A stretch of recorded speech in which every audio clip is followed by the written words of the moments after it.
कर्मण्येवाधिकारस्ते मा फलेषु कदाचन मा कर्म फल हेतुर्भूः माते संगोस्त्व कर्मणि।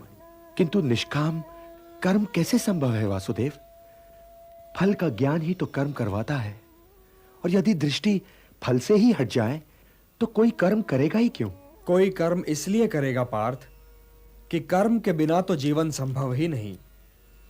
कुछ तो करोगे ही, या भोजन करोगे या नहीं करोगे, या भूखे को भोजन करवाओगे या नहीं करवाओगे, या युद्ध करोगे या नहीं करोगे। तुम्हारे पास तो केवल यही विकल्प है कि तुम क्या करो या क्या न करो, परंतु परिणाम तुम्हारे वश में नहीं है पार्थ।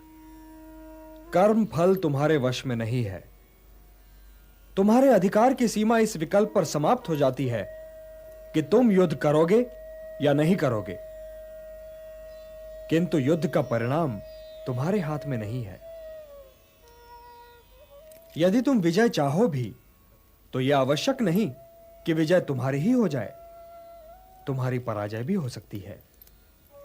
किंतु यदि तुम विजय से मोहित नहीं होगे तो पराजय से भी नहीं घबराओगे।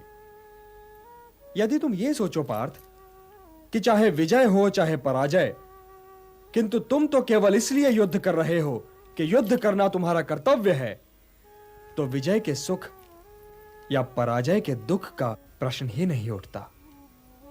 और जो न विजय से सुखी हो और न पराजय से दुखी, वही स्थित प्रज्ञ है।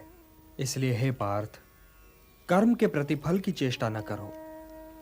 तुम तो केवल वही करो जो तुम्हारे वश में है, अर्थात अपने धर्म का पालन।